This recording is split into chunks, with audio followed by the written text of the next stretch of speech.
So I've done both computer-based and paper-based IELTS tests, and I scored 8.5 in both. And I personally would prefer computer-based tests. So in this video, I explain why I would prefer computer-based tests and also some of the things that you need to be aware when you're taking a computer-based test. I would prefer computer-based for two major reasons. First of all, the result comes out a lot faster, usually within 2 to 5 days. And based on my personal experience, it usually comes out the early morning of the third day. And for a paper-based one, you have to wait for at least 3 weeks. It's gonna be a long waiting process, and your mind will be wondering about how well did you do and what kind of score you'll be getting. So it's not very good for your, mental state. I don't like that waiting process. Another thing that's really good about the computer-based test is when it comes to writing, you can actually type on a keyboard a lot faster than you can write with your hands with a pen on the paper. At least that's the case for me. So significantly improve your writing speed, and you'll be able to have a little bit more time to come back and check your spelling and grammatical errors at the end.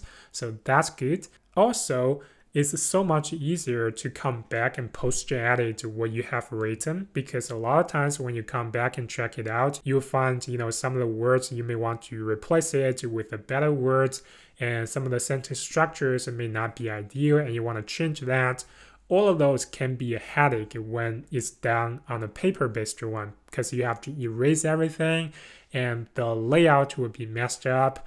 So it's almost not doable on a paper-based one, but when it is done on a computer, it's so much easy, so convenient to do that. For those who can type really fast on a keyboard, I highly recommend you to take the computer-based one.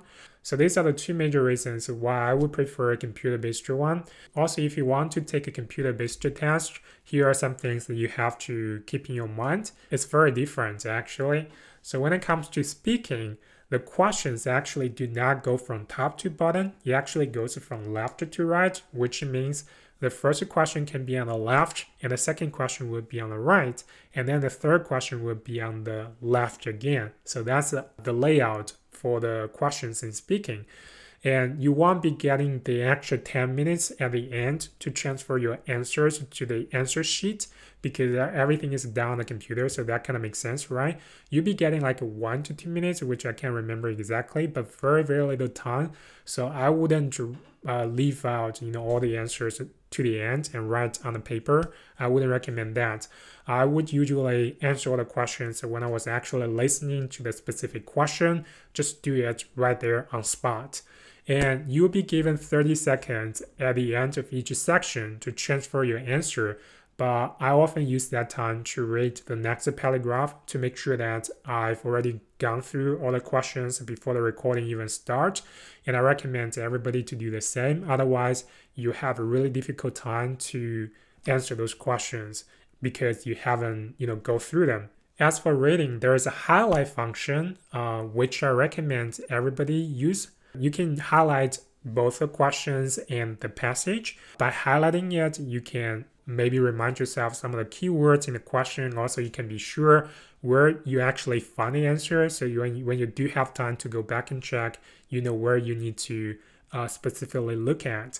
So I use highlighting functions all the time for my reading. Oh, and also one more thing, for those matching questions like people matching, heading matching, and paragraph matching, they look so different from a paper-based one. I would highly recommend everybody to go to IELTS official website. There is a free sample that you can do to familiarize yourself with the layout of those questions. Yeah, so make sure you know what they look like in the computer-based one.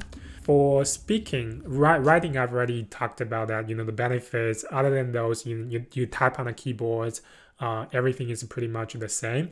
And for speaking, in Australia, it's actually done face-to-face, just not like a paper-based one. So there's really no difference. It's actually exactly the same. But I've heard from some of my students in China, when you choose to do a computer-based one, you also do the speaking test on a computer. So it's like a visual conversational call sort of thing.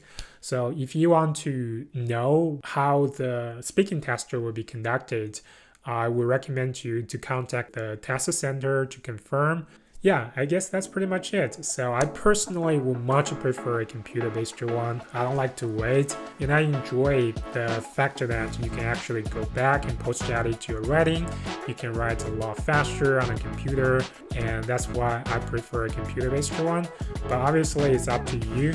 Everybody's different. You may have your own preference. So think about it and choose wisely. Make the best decision for yourself. That's pretty much it.